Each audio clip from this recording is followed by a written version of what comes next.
નમસ્કાર, આપ જોઈ રહ્યા છો જીએસટીવી ન્યૂઝ અને યસ ડોક્ટર કાર્યક્રમ સાથે હું છું ધ્વનિ। દર્શક મિત્રો, 31મી મે એટલે કે વિશ્વ તમાકુ નિષેધ દિવસ। અત્યારે હાલ આપણે જોઈ રહ્યા છીએ કે ભલે અલગ અલગ પ્રકારના નશા થઈ રહ્યા હોય, પરંતુ તેમ છતાં આજે પણ તમાકુના જે બંધાણીઓ છે તેની સંખ્યામાં સતત વધારો થતું જોવા મળી રહ્યું છે। આપણા ત્યાં આપણે એ પણ જોઈ રહ્યા છીએ કે કેન્સરનું પ્રમાણ સતત વધતું જતું જોવા મળી રહ્યું છે અને એમાં લગભગ આપણે કાઢી શકીએ એ વાત કે 30% જે કેન્સર છે તેની શક્યતાઓ પાછળનું જો કોઈ કારણ હોય તો એ તમાકુ છે। લગભગ એક સરેરાશ ઉંમરની જો વાત કરવામાં આવે તો 12 થી 17 વર્ષના યુવાનો એ તમાકુના બંધાણી બની રહ્યા છે અને જે મૃત્યુઆંકની વાત કરીએ કેન્સરથી અને તમાકુથી થતા કેન્સરથી મૃત્યુઆંકની જો વાત કરવામાં આવે તો એ સંખ્યા વર્ષે 13.5 લાખ છે, એટલે કે વર્ષે 13.5 લાખ લોકો તમાકુના કારણે મોતને ભેટે છે। માત્ર કેન્સર થવાનો ખતરો નથી રહેતો, પરંતુ તેના કારણે સ્ટ્રોક આવી શકે છે, તો સાથે હૃદયરોગ થવાનું પણ જોખમ રહેતું હોય છે। ત્યારે અવેરનેસના ભાગરૂપે આજે યસ ડોક્ટર કાર્યક્રમમાં આપણે વિશ્વ તમાકુ નિષેધ દિવસ પર વાત કરવાના છે અને આ ચર્ચા કરવા માટે અત્યારે હાલ મારી સાથે જોડાઈ ગયા છે ડોક્ટર અશોક પટેલ કે જેઓ કન્સલ્ટન્ટ કેન્સર સર્જન છે, સાથે ડોક્ટર કૌમિલ પટેલ કે જેઓ કન્સલ્ટન્ટ હિમેટો ઓન્કોલોજીસ્ટ છે, સાથે ડોક્ટર પ્રાપ્તિ પટેલ દેસાઈ કે જેઓ કન્સલ્ટન્ટ રેડિયેશન ઓન્કોલોજીસ્ટ છે। તમામે તમામ મહેમાનોનું સ્વાગત છે। ડોક્ટર પ્રાપ્તિ, સામાન્ય રીતે આપણે જોતા હોઈએ છીએ કે અવેરનેસ માટે દર વર્ષે અલગ અલગ થીમ પર આ દિવસની ઉજવણી કરવામાં આવતી હોય છે, ત્યારે આ વખતની થીમની જો વાત કરીએ તો આ વખતની થીમ શું છે, ખાસ કરી અને આ વખતે કઈ થીમ પર આ દિવસની ઉજવણી થઈ રહી છે?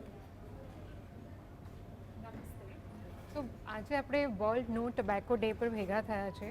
તો વર્લ્ડ નો ટોબેકો ડે એ WHO જે સંસ્થા છે વર્લ્ડ હેલ્થ ઓર્ગેનાઇઝેશન એ લોકોના મેમ્બર્સે ઇનિશિએટ કરેલો આ દિવસ છે, જેને વર્લ્ડ વાઇડ 1987થી સેલિબ્રેટ થાય છે। વર્ષ 1987માં સૌ પ્રથમ એ લોકોએ જે દુનિયાભરમાં તમાકુના લીધે જે લોકોને અસર થતી હતી, તમાકુના લીધે જે લોકોને મૃત્યુ થતું હતું એ પ્રિવેન્ટ કરવા માટે, લોકોને એના માટે અવેરનેસ ક્રિએટ કરવા માટે એ લોકોએ વર્લ્ડ નો ટોબેકો ડે સેલિબ્રેટ કર્યો છે, કરવાનું સ્ટાર્ટ કર્યું છે। દર વર્ષે વર્લ્ડ નો ટોબેકો ડે એ 31 મેના દિવસે 31 મેના દિવસે રાખવામાં આવે છે। આ વર્ષે 31 મે એટલે કે ફ્રાઇડેના વર્લ્ડ નો ટોબેકો ડેની એક થીમ છે। દર વર્ષે એ લોકો એક સ્પેસિફિક થીમ રાખે છે અને એ થીમ પ્રમાણે એની અવેરનેસ ક્રિએટ કરે છે। આ વર્ષની થીમ છે protecting children from tobacco industry influence, એટલે કે આપણે બાળકોમાં અને યંગ લોકોમાં જે તમાકુનું પ્રમાણ વધતું રહ્યું છે એનાથી એ લોકોને દૂર રાખીએ, એ લોકોના જીવનમાં અને એ લોકોના આજુબાજુ આ તમાકુ ઇન્ડસ્ટ્રીનું જે અસર થઈ રહી છે એનાથી એ લોકોને બચાવીએ, એ આ વર્ષની એમની થીમ છે। જી બિલકુલ। ડૉક્ટર કૌમિલ, આપની પાસે આવવા માંગીશું। તમાકુનું સેવન દિવસે અને દિવસે વધતું જઈ રહ્યું છે, થોડા આંકડાઓ સાથે અહીંયા જો આપણે ચર્ચા કરીએ તો આપ શું કહેવા માંગશો? વિશ્વમાં જે પણ તમાકુનું સેવન થાય છે એનું 70%, 70% ટોબેકો કન્ઝમ્પશન ખાલી આપણા ભારતમાં જ થાય છે। ભારતની વાત કરીએ તો ભારતમાં જે 15 વર્ષથી લઈ અને 35 વર્ષના જે યુવાનો છે તેમાંના ઓછામાં ઓછા 48% જેટલા યુવાનો આ ટોબેકોનું કન્ઝમ્પશન કરે છે અને ટોબેકોનું કન્ઝમ્પશન કરવાના અંદર જે પુરુષ વર્ગ છે એનું વધારે હોય છે, પણ દિવસે દિવસે સ્ત્રીઓમાં પણ અને બહેનોમાં ટોબેકોનું કન્ઝમ્પશન વધી રહ્યું છે કે જે ઇનિશિયલી જે શરૂઆતના સમયમાં 10% હતું, જે વધીને અત્યારે 30% સુધી પહોંચી રહ્યું છે। દેશના અંદર રહેલા રાજ્યોમાં વાત કરીએ તો આપણે ગુજરાતના અંદર ટોબેકોનું કન્ઝમ્પશન સૌથી વધારે થાય છે અને એમાં અમદાવાદ સૌથી મોખરે છે। ગામડાઓમાં ટોબેકોનું કન્ઝમ્પશન એટલે કે ગુટખા અને ખેનીના રૂપે વધારે થઈ રહ્યું છે અને જ્યારે અર્બન વિસ્તાર છે ત્યાં આગળ સ્મોકિંગનું પ્રમાણ વધારે છે। ડે બાય ડે કન્ઝમ્પશનનું પ્રમાણ વધતું જઈ રહ્યું છે। જે કન્ઝમ્પશન થઈ રહ્યું છે જેના અંદર એવરેજ જે માણસ છે એ દિવસમાં 8 થી 10 મસાલા ખાઈ રહ્યો છે અને જે લોકો સ્મોકિંગ કરે છે એ દિવસમાં 6 થી 8 સિગરેટ કે 10 થી 12 બીડી પીતા હોય છે। નાના બાળકોમાં પણ હવે આ ટોબેકોનું કન્ઝમ્પશન વધી રહ્યું છે અને જે ડેટા છે મિનિસ્ટ્રી ઓફ હેલ્થના એ પ્રમાણે 9 થી 15 વર્ષના બાળકોમાં પણ 10% પોપ્યુલેશન એવું છે કે જે અત્યારે ટોબેકોનું કન્ઝમ્પશન એક કાં તો બીજી રીતે કરી રહ્યા છે। જી બિલકુલ ડૉક્ટર અશોક પટેલ આપની પાસે આવવા માંગીશ. પ્રતિદિન જે તમાકુનું સેવન વધી રહ્યું છે, જે રીતે ડૉક્ટર કૌમિલે વાત કરી, હવે તો બાળકોમાં પણ આનું પ્રમાણ વધતું જતું જોવા મળી રહ્યું છે. હવે જે પ્રતિદિન આ સેવનમાં વધારો જોવા મળી રહ્યો છે તેના કારણો વિશે જો આપણે ચર્ચા કરીએ તો એ બાબતને લઈ અને આપનું શું માનવું છે? નમસ્તે પ્રેક્ષક મિત્રો, અને આ સુંદર કાર્યક્રમ કરવા માટે મેરિંગો સિમ્સ અને જીએસટીવીનો ખૂબ આભાર. અને આવી અવેરનેસ થવી જ જોઈએ. અને હવે જે બહેને મને પ્રશ્ન કર્યો એના માટે જવાબ આપું કે દિન પ્રતિદિન આપણા ત્યાં સોશિયલ મીડિયાનો એટલો બધો પ્રભાવ થઈ રહ્યો છે.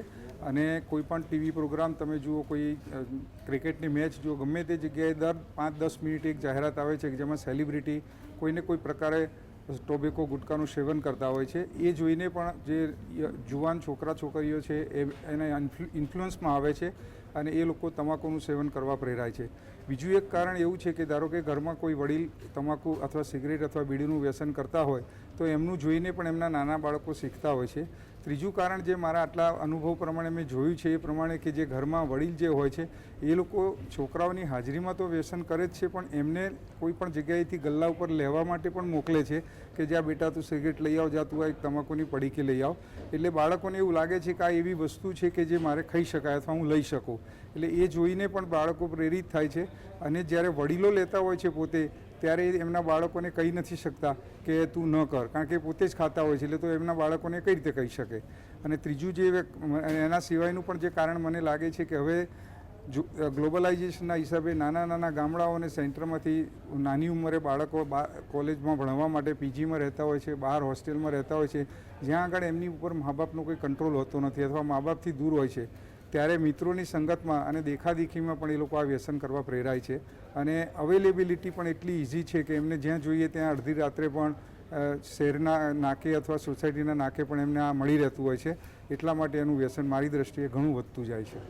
જી બિલકુલ. એટલે અહીંયા અલગ અલગ કારણો આપણે જાણ્યા કે કયા કારણોસર અત્યારે હાલ લોકોમાં જે ટોબેકો છે તેનું સેવન વધી રહ્યું છે. ડૉક્ટર કૌમિલ, અહીંયા કોઈ એક વ્યક્તિ કે જે લાંબા સમયથી તમાકુનું સેવન કરી રહ્યું છે તો શરીરમાં કેવી અસરો અને કેવી આડઅસરો જોવા મળતી હોય છે?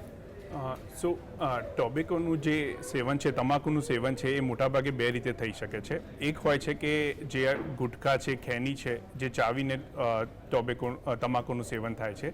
બીજું છે કે સ્મોકિંગવાળી બીડી છે, સિગરેટ છે, એના વડે જે તમાકુનું સેવન થાય છે.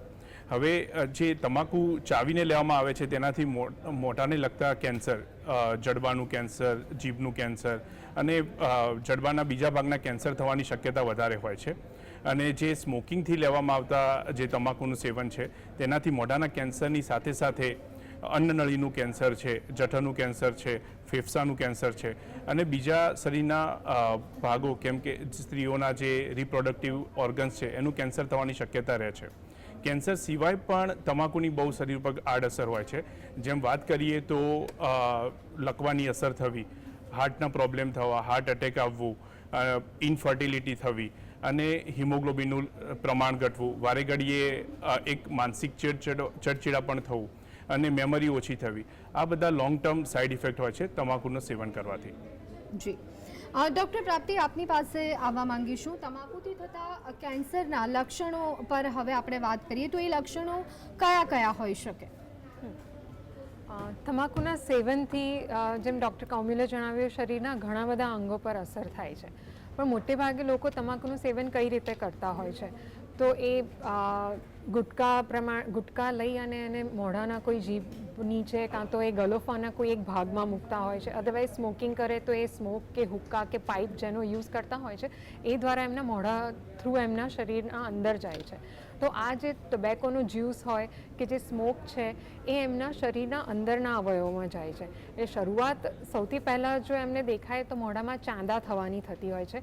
પણ એ સિવાય એનો રસ, એનો જે જ્યુસ છે એ અન્નનળીના જે ભાગમાં નીચે જતો હોય કે ફેફસાની એ જે સ્મોક છે જે ફેફસામાં જતી હોય તો ફેફસા અને અન્નનળીના બી કેન્સર થવાના હોય છે, થઈ શકે છે. એટલે જે કેન્સર હોય એ પ્રમાણેના લક્ષણ થાય. તો જો આપણે મોઢાના કેન્સરની વાત કરીએ તો એનું મુખ્ય લક્ષણ મેઇન એમને એક કોઈક ચાંદી હોય, મોટેભાગે તમાકુ જે ખાતા હોય જ્યાં મૂકતા હોય એ જગ્યા પર એમને લાલાશ પડતું કે સફેદ પડતું કોઈક ચાંદું દેખાય, જે લાંબા સમય 15-20 દિવસ મહિનાથી પણ એમાં રૂજ નથી આવી રહી, એ ચાંદામાં કોઈ ગાંઠ થતી હોય, વધતું જતું હોય ચાંદું, એમાંથી લોહી નીકળતું હોય. આ ચાંદું એમને ગલોફામાં હોઈ શકે, જીભમાં પણ હોઈ શકે, જીભના નીચેના ભાગમાં હોઈ શકે છે, એ સિવાય હોઠ પર હોઈ શકે છે. આ સિવાય એમને ક્યારે જો એવું લાગે કે ગળાના ભાગમાં કોઈ જગ્યાએ બહારની બાજુ દુખાવો રહેતો હોય, કોઈ ગાંઠ રહેતી હોય, તો એ એક કેન્સરનું લક્ષણ હોઈ શકે છે. ખાવાનું ઉતારતી વખતે દુખાવો થવો, કાં તો ખાવાનું અંદર અટકીને જતું હોય, લાંબા સમયથી અવાજ બેસી ગયો, જે અવાજ સુધરતો નથી, ગળાના ભાગમાં દુખાવો થવો, આ બધા મોઢાના અને સ્વરપેટીના કે એના કેન્સરની લક્ષણો હોઈ શકે છે. એ સિવાય વાત કરીએ જો ફેફસાનું કેન્સર હોય તો એમને લાંબા સમયથી ખાંસી રહે કે જે ખાંસીમાં સુધારો નથી થઈ રહ્યો, ઘણીવાર ગળફાવાળી ખાંસી હોય અને ગળફામાં લોહી પણ આવતું હોય, તો એ બધી એના લક્ષણો હોઈ શકે છે. છાતીના ભાગમાં દુખાવો થવો, અને મુખ્ય ઘણા બધા કેન્સરમાં મેઇન કોમન સિમ્ટમ તો હોય છે કે ભૂખ ઓછી લાગવી અથવા વજન લાંબા સમયથી ઉતરી જવું. ઘણા બધા પેશન્ટને વજન ઉતરવું એ મોસ્ટ કોમન સિમ્ટમ હોઈ શકે. લાંબા સમયથી જ તમારું વજન ઉતરતું હોય અને આમાંથી કોઈ સિમ્ટમ હોય તો એ કેન્સર હોવાની સંભાવના હોઈ શકે છે. એ સિવાય અન્નનળીની વાત કરીએ તો ક્યારેક એમને ખાવાનું ઉતારતા તકલીફ થાય, અથવા જો તમારે ઉલટી થતી હોય અને એમાં લોહીવાળી ઉલટી થતી હોય તો એ અન્નનળીના કેન્સરના લક્ષણ હોઈ શકે. પેશાબમાં બળતરા થવી, કાં તો લાંબા સમયે પેશાબમાં ક્યારેક લોહી પડવું, એ બધા પેશાબની થેલીનો કેન્સર જે આના લીધે થતું હોય એના લક્ષણ હોઈ શકે છે. ઘણીવાર સ્ત્રીઓમાં પેસિવ સ્મોકિંગ અથવા એક્ટિવ સ્મોકિંગના લીધે પણ ગર્ભાશયના મુખના કેન્સર થવાની બી સંભાવના હોય છે. એમાં એમને લાંબો સમય સફેદ પાણી નીચેના ભાગથી વહેતું હોય અથવા માસિક પત્યા પછી પણ નીચેના ભાગે મહાવારી ચાલુ થતી હોય, તો એ બધા સિમ્ટમ સર્વિક્સ એટલે ગર્ભાશયના મુખના કેન્સરના હોઈ શકે છે. જી બિલકુલ. ડૉક્ટર અશોક પટેલ, આપની પાસે આવવા માંગીશ. તમાકુથી થતા કેન્સરની તપાસ કેવી રીતે થતી હોય છે? નિદાન કરવાની કઈ કઈ પદ્ધતિઓ હોય છે? તમાકુના કેન્સરથી જ્યારે આપણી પાસે કોઈ પણ પેશન્ટ આવે છે ત્યારે અમે લોકો એને યુઝ્યુઅલી 3 રીતે એની તપાસ કરતા. એક ક્લિનિકલ એક્ઝામિનેશન, જ્યારે અમારી પાસે કન્સલ્ટન્ટ પાસે આવે છે ત્યારે અમે એની હિસ્ટ્રી મુજબ એની કયા અંગની તકલીફ છે એની તકલીફ પ્રમાણે અમે ગળાની, અન્નળીની અને પેટની કે જે તપાસ કરો એની ક્લિનિકલ એક્ઝામિનેશન કરીએ.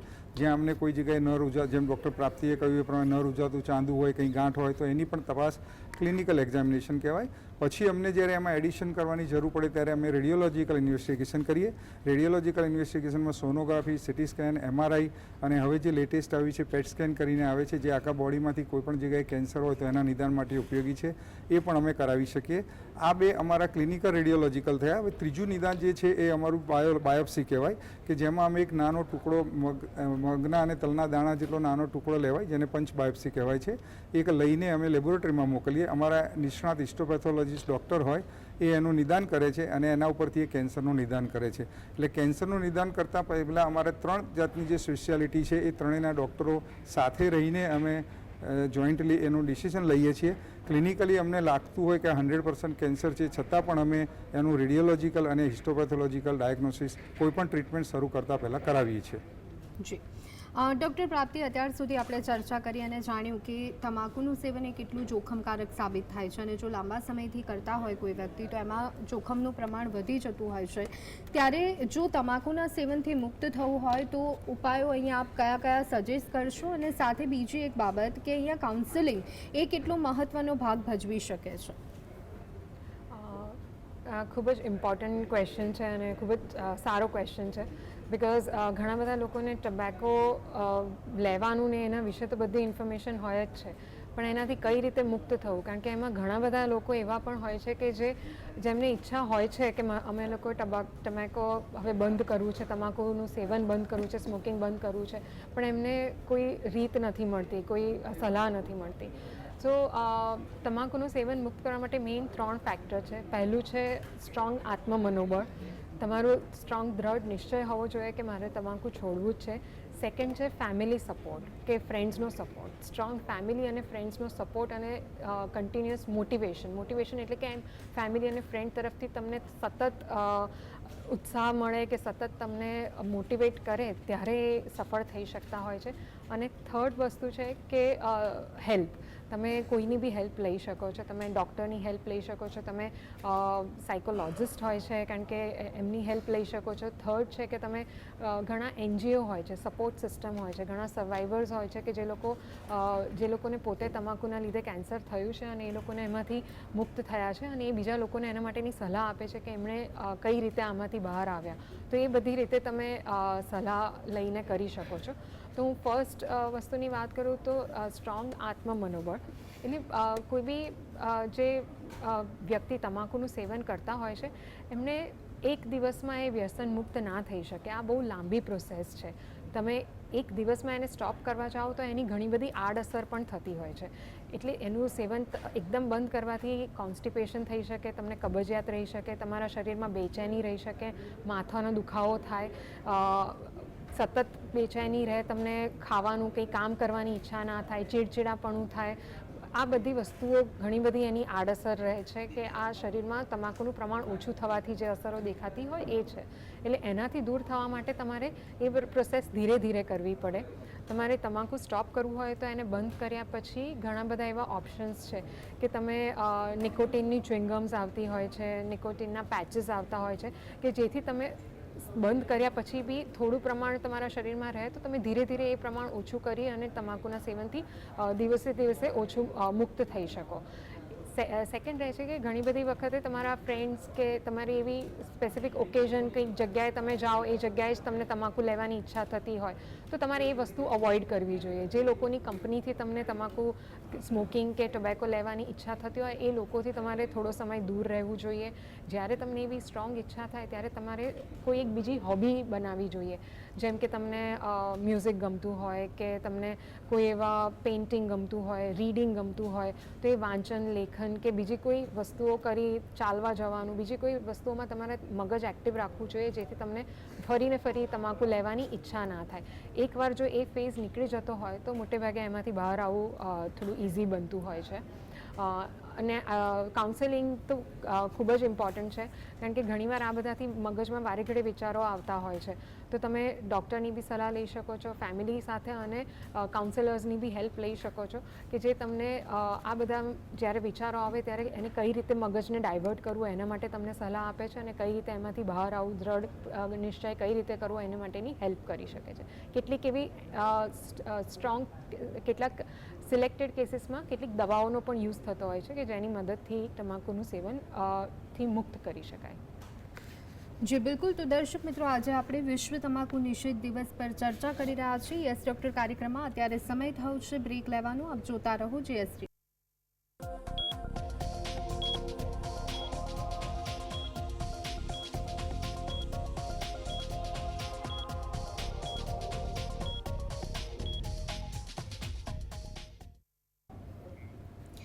Welcome back. આપ જોઈ રહ્યા છો યસ ડૉક્ટર કાર્યક્રમ. આજે આપણે ચર્ચા કરી રહ્યા છીએ વિશ્વ તમાકુ નિષેધ દિવસ પર. ચર્ચાને આગળ વધારીએ. ડૉક્ટર અશોક પટેલ, આપની પાસે આવવા માંગીશું. તમાકુથી થતા રોગોની સારવારના વિકલ્પ કયા કયા હોઈ શકે અને ખાસ અહીંયા મેરિંગો સિમ્સ હોસ્પિટલની જો વાત કરવામાં આવે તો કઈ કઈ અદ્યતન સુવિધાઓ છે, નિષ્ણાંતોની વાત કરવામાં આવે તો એ બાબતે આપનું શું કહેવું છે?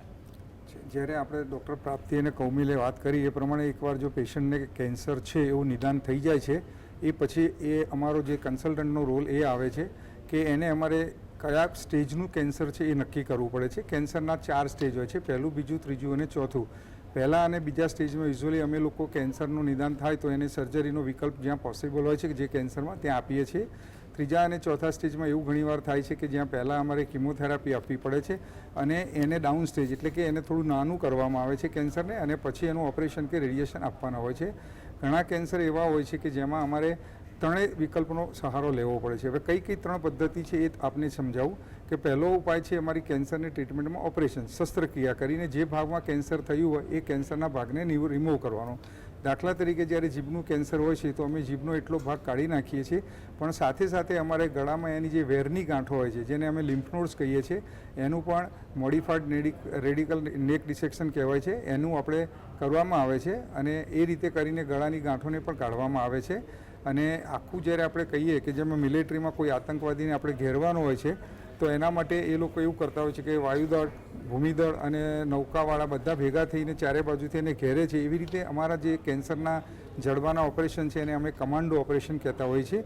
એટલે કમાન્ડો ઓપરેશનમાં જેટલો કેન્સરનો ભાગ હોય છે એને દાંત હોય, જડબું હોય કે ગાલનો ભાગ, એ બધું કાઢી નાખવા આવે છે. પછી એનું અમારા નિષ્ણાત હિસ્ટોપેથોલોજીસ્ટ નિદાન કરે છે કે કયા સ્ટેજનું છે, એમાં કેટલી લિમ્ફ પોઝિટિવ છે, એની માર્જિન કેટલી છે. એ જ્યારે નિદાન થાય છે એ પછી જ્યારે જરૂર પડે તો અમે એને રેડિયેશન અને જો જરૂર પડે તો રેડિયેશનની સાથે સાથે કિમોથેરાપીનો પણ વિકલ્પ આપતા હોઈએ છીએ. આ એક કોમ્પ્રિહેન્સિવ કેન્સર ટ્રીટમેન્ટ થઈ અને અમારી મેરિંગો સિમ્સ હોસ્પિટલ છે એમાં અદ્યતન સુવિધાઓ જે વર્લ્ડ બેસ્ટ કહીએ એ ટાઈપની અમને કમ્પ્લીટલી મળે છે. અમારી પાસે બધી જ સ્પેશિયાલિટીના કેન્સર સર્જન્સ છે, કેન્સર ફિઝિશિયન્સ પણ અમારી પાસે છે, રેડિયેશન ઓન્કોલોજીસ્ટ છે, અમારી પાસે હિમેટો ઓન્કોલોજીસ્ટની પણ પૂરી એક ટીમ છે જે બોન મેરો ટ્રાન્સપ્લાન્ટ અને બોન મેરોના લગતા અને લોહીને લગતા બધા રોગોની નિષ્ણાત સારવાર કરે છે. અને એ સિવાય અમારી પાસે અદ્યતન 2 રેડિયેશન ઓન્કોલોજીના મશીન પણ છે. એક પેટ સ્કેન નામનું મશીન પણ અમારી પાસે છે કે જેનાથી અમે આખા બોડીમાં જ્યાં પણ કેન્સર હોય એનું ફોલોઅપ માટે અથવા ઓપરેશન કરતાં પહેલાં પણ નિદાન કરીએ એના માટેની અદ્યતન સુવિધા છે. અમારી પાસે લેટેસ્ટ ઓપરેશન માટે માઇક્રોસ્કોપ છે જ્યાં અમે માઇક્રો સર્જરી કરીએ છીએ, જેનાથી ઓપરેશન પછી જે વિકૃત થયેલો ભાગ હોય અને જે ભાગને અમારે રિકન્સ્ટ્રક્ટિવ સર્જરી કહેવાય કે જેનાથી એ સમાજમાં પાછો ફરી શકે અને સમાજમાં પોતે જે પહેલાંના જેવો હતો એવો રહી શકે, એ કરવા માટેનો અમારો પ્રયત્ન હોય. એના માટે અમારી પાસે પ્લાસ્ટિક સર્જનની પણ ટીમ છે. એટલે પણ આ બધાની સાથે સાથે એક વસ્તુ હું એ જ કહીશ કે આ બધું કરવું ન પડે એ માટે આપણે પ્રયત્ન કરીએ એ વધારે સારું થશે.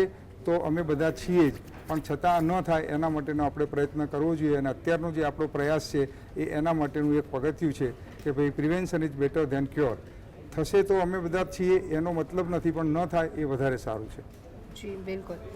ડૉક્ટર કૌમિલ, યુવાનોમાં અત્યારે હાલ ચિંતાજનક રીતે તમાકુનું સેવનનું પ્રમાણ વધી રહ્યું છે. હવે જાગૃતિ માટે જો વાત કરીએ તો જાગૃતિ માટે કયા કયા વિકલ્પો અહીંયા આપણે આવરી લઈ શકીએ છીએ? તમાકુના સેવનમાં 2 વસ્તુ હોય છે. એક એક્ટિવ સ્મોકિંગ કે જેમાં વ્યક્તિ પોતે સ્મોક કરે છે અને એક પેસિવ સ્મોકિંગ કે જેમાં વ્યક્તિ પોતે સ્મોક નથી કરતો પણ એના મિત્ર મંડળમાં કે કોઈ જગ્યાએ ઘરમાં બીજા લોકો સ્મોક કરે છે અને જેનો ધુમાડો એ પોતે એના શરીરમાં જાય છે. એક્ટિવ સ્મોકિંગ કે જે અથવા તો ટોબેકોનું જે કન્ઝમ્પશન છે એને ઓછું કરવા માટેના ઘણા બધા જે જાહેરાત હોતી હોય છે એમાં તમે એડવર્ટાઇઝમેન્ટનો સહારો લઈ શકો. તેમાં જેમ આપણે વાત કરી કે એનાથી કયા કયા પ્રકારના રોગો થાય છે એ બતાવી શકાય. પ્રમોશનલ એક્ટિવિટી છે, નાટક દ્વારા એને સ્કૂલના લેવલ ઉપર, કોલેજના લેવલ ઉપર, નાના ટોડલર્સ લઈને બાળકોના અંદર એની અવેરનેસ કરી શકાય. કેમ કે એમને આપણે જો સાચી સમજણ આપીશું તો એ જ્યારે મોટા થશે ત્યારે આનું સેવન આપણે અટકાવી શકીશું. અને જે પ્રમાણેના નંબર આપણી સામે આવી રહ્યા છે તે પ્રમાણે 9 થી 35 વર્ષ એનું જે ગ્રુપ છે એના અંદર જ આનું પ્રમાણ વધી રહ્યું છે. તો આપણે એમને ટાર્ગેટ કરી અને એમને આ બધી પ્રમોશનલ એક્ટિવિટીમાં ભાગીદાર બનાવવા જોઈએ. બીજું જે છે કે પેસિવ સ્મોકિંગ કે જેના અંદર તમે સ્મોક નથી કરતા પણ બીજું કોઈ સ્મોક કરે છે, એ પણ બહુ ડેન્જરસ વસ્તુ છે. પેસિવ સ્મોકિંગના જે તમારા શરીરમાં ધુમાડો જઈ રહ્યો છે તેનાથી તમને ફેફસાનું કેન્સર થવાની શક્યતા એટલી જ છે કે જેટલી કોઈ માણસ એક્ટિવલી સ્મોક કરી રહ્યું છે. તો જેથી તમારે બચવું જોઈએ. અને આપણા દેશના અંદર સૌથી વધારે પેસિવ સ્મોકિંગ જે થાય છે ઘરમાં થાય છે કે જ્યાં માતા પિતા પોતે સ્મોક કરતા હોય અને બાળકોના અંદર એનો ધુમાડો જાય અને નાની ઉંમરથી જ તેમના ફેફસા અને બાકીના અવયવ નબળા પડવાની શરૂઆત થાય છે. સો આપણે ઘરના અંદર સ્મોકિંગનું પ્રમાણ કમ્પ્લીટલી બંધ કરવું જોઈએ અને ઓછું કરવું જોઈએ. રેસ્ટોરન્ટ્સ છે, કેફે છે કે જ્યાં ક્લોઝ સ્પેસ હોય છે ત્યાં આગળ સ્મોકિંગ ફ્રી ઝોન બનાવી શકાય અને સ્મોકિંગ એરિયા અલગ કરી શકાય. પબ્લિક એરિયાના અંદર સ્મોકિંગ બંધ કરવું જોઈએ. બસ છે કે તમે ટ્રાવેલ કરતા હોય, ટ્રેન છે, એવી બધી જગ્યા ઉપર પણ સ્મોકિંગ ઉપર આપણે પ્રતિબંધ લાગવો જોઈએ. જી બિલકુલ. ડૉક્ટર અશોક, ખાસ કરી અને તમાકુના વ્યસનની ગંભીરતા અને તેનાથી થતી આડઅસરો અને તેને છોડવા અંગે તમે ખાસ આજે યુવાનોને શું મેસેજ આપવા માંગશો? બહુ સુંદર પ્રશ્ન છે આપનો. હવે આ પ્રશ્નનો એક જ હું જવાબ આપીશ અને એ કહીશ કે ભાઈ અત્યારે આપણે જેમ આગળના મારા પ્રશ્નના જવાબમાં મેં કહ્યું કે prevention is better than cure, તો મારા જે શિક્ષક મિત્રો છે, જે લોકો પબ્લિક ફિગર છે, જે પોલિટિશિયન્સ છે, જે લોકો જાહેરમાં ફરે છે ને જેમનાથી લોકો પ્રભાવિત થાય છે, એવા લોકોને મારી વિનંતી છે કે આપને જો તમાકુનું વ્યસન છે કે સ્મોકિંગનું વ્યસન છે તો છોડી દો. અને જો આપ નથી છોડી શકતા તો આપ જાહેરમાં એનું વ્યસન ન કરો. કારણ કે આપને જોઈને પણ આપના જે સબઓર્ડિનેટ છે, આપના જે ફોલોઅર્સ છે એ આપનો ફોલો કરશે. અને બીજું, તમે જો ટીચર છો, તમે ક્લાસમાં જો તમાકુ કે માવો લઈને જાઓ છો અને પછી તમે ભણાવો છો બાળકોને, તો તમારા બાળકો ઉપર એની બહુ જ ખરાબ અસર પડે છે. જે રીતે ડૉક્ટર કોમિલે કહ્યું એમ કે પેસિવ સ્મોકિંગ છે, તો તમે ધારો કે પેરેન્ટ્સ છો, તમારા નાના બાળકો છે, તો તમારે એર કન્ડિશન કારમાં તમે ટ્રાવેલ કરતા હોય ત્યારે તો બિલકુલ સ્મોકિંગ ન કરવું જોઈએ, કારણ કે એના કારણે પણ તમારા જે બાળકો અને તમારા વાઈફને પણ પેસિવ સ્મોકિંગનું જોખમ રહે છે. અને એક્ટિવ સ્મોકિંગ કરતાં પેસિવ સ્મોકિંગનું જે જોખમ એટલા માટે વધારે છે કે એ લોકો નિર્દોષ છે અને નિર્દોષને તમારા કારણે ભોગ બનવું પડે છે. બીજું, મને એ કહેવાનું મન છે કે તમે જ્યારે આ કેન્સરથી ગ્રસ્ત થાવ છો, પછી તમારું આખું જ ફેમિલી ડિસ્ટર્બ થાય છે, તમારી સામાજિક આર્થિક પરિસ્થિતિ ઘણી બગડી જાય છે અને એના કારણે તમારા ફેમિલીને ઘણું સહન કરવું પડે છે. એટલે મિત્રો, હું એક જ વિનંતી કરીશ કે તમાકુ ખાઓ છો તો છોડી દો, અને નથી ખાતા તો એનું વ્યસન ન થાય એના માટે કાળજી રાખો. તમારી આજુબાજુમાં પણ કોઈ જો લે છે તો એને પણ વ્યસન મુક્ત કરવા માટે મદદ કરો. અમે ડૉક્ટર્સ તમારી સાથે છીએ, પણ જો તમે નક્કી નહીં કરો તો અમે તમને મદદ નહીં કરી શકીએ. એટલે તમે આગળ આવો, અમે તમારી સાથે જ છીએ, એવો મારો તમને મેસેજ છે. જી બિલકુલ. ડૉક્ટર કોમિલ, આપ યુવાનોને ખાસ શું કહેવા માંગશો? આ પ્રશ્નમાં હું થોડાક આંકડા વડે તમને સમજાવીશ. પૂરા વિશ્વમાં 20મી સદીના અંદર 1 કરોડ લોકો તમાકુના સેવનના કારણે મૃત્યુ પામ્યા હતા. જે પ્રમાણે આપણા આંકડા વધી રહ્યા છે અને જો આ આંકડા આ રીતે જ વધશે તો એક એસ્ટિમેટ છે કે વર્લ્ડ હેલ્થ ઓર્ગેનાઇઝેશનનું, એ પ્રમાણે 21મી સદી પતશે ત્યાં સુધી ઓછામાં ઓછા 100 કરોડ લોકો તમાકુના સેવનથી મૃત્યુ પામશે. આપણા દેશની વાત કરું તો આપણા દેશના અંદર દર વર્ષે 13.5 થી 14 કરોડ લોકો એ સ્મોકિંગના કારણે મૃત્યુ પામે છે અને બીજા 2.5 થી 3 કરોડ 13 થી 14 લાખ લોકો એક્ટિવ સ્મોકિંગના કારણે મૃત્યુ પામે છે અને 2.5 થી 3 લાખ લોકો એ પેસિવ સ્મોકિંગના કારણે મૃત્યુ પામે છે. જો આંકડાઓ જોઈને તો મારે તમને એટલું જ કહેવાનું છે કે તમારે બધાએ વિચારવું જોઈએ કે બીડી અને તમાકુ ના પીશો અને ના પીવા દેશો. જી ડૉક્ટર પ્રાપ્તિ, આપને પણ અંતિમ સવાલ એ જ પૂછવા માંગીશું કે આપ યુવાનોને શું મેસેજ આપશો? મારો બસ એક જ મેસેજ છે કે આપણે ક્યાંય બી તમાકુ જે વસ્તુની હાનિ થતી હોય એ વસ્તુથી આપણે દૂર રહીએ છીએ. તો તમાકુથી જે ફાયદો થાય છે એના કરતાં એનાથી થતી હાનિ બહુ વધારે છે. આપણે કોઈ સિમ્પલ દવા લેવા જતા હોઈએ છીએ ત્યાં પણ આપણે એની સાઈડ ઇફેક્ટ વિશે વિચારીએ છીએ. સિમ્પલ લોન લેવા જઈએ તો પણ આપણે એનો ફાયદો કયો અને ગેરફાયદા વિચારીએ છીએ. તો જે વસ્તુથી આપણને ગેરફાયદા વધારે થાય છે એ વસ્તુનું આપણે સેવન શું કામ કરવું જોઈએ? તો આ જનરેશન અને નેક્સ્ટ જનરેશન બધાને ફાયદો થઈ શકે છે. તો જે વસ્તુથી આપણને ગેરફાયદા થાય છે એવા તમાકુથી દૂર રહેવું જોઈએ. જી બિલકુલ. તો દર્શક મિત્રો, આવતીકાલે વિશ્વ તમાકુ નિષેધ દિવસ છે, ત્યારે તમાકુથી કેવી રીતે બચી શકાય અને તમાકુનું સેવન જો કરતા હોય તો તે બંધ કરવું એ કેટલું જરૂરી છે, કારણ કે તેની આડઅસરો શું હોઈ શકે, કેન્સર થવાનો ખતરો તેનાથી વધારે રહેતો હોય છે અને અનેક પ્રકારના હેલ્થ ઇશ્યુઝ થવાનો ખતરો પણ રહેતો હોય છે. ત્યારે આ જ મુદ્દા પર આજે આપણે ચર્ચા કરી એ ઉદ્દેશ્યની સાથે કે વધુને વધુ પ્રમાણમાં જે લોકો કેન્સરનું માફ કરશો તમાકુનું સેવન કરતા હોય તે તમાકુનું સેવન છોડી દે અને સ્વસ્થ જીવન જીવે. અત્યારે હાલ ચર્ચામાં તમામ જે મહેમાન જોડાયા હતા તેમનો ખૂબ ખૂબ આભાર. તો દર્શક મિત્રો, યસ ડૉક્ટર કાર્યક્રમમાં અત્યારે બસ આટલું. ફરી એક વખત આવા જ વિષયની સાથે મળીશું. રજા આપશો. નમસ્કાર.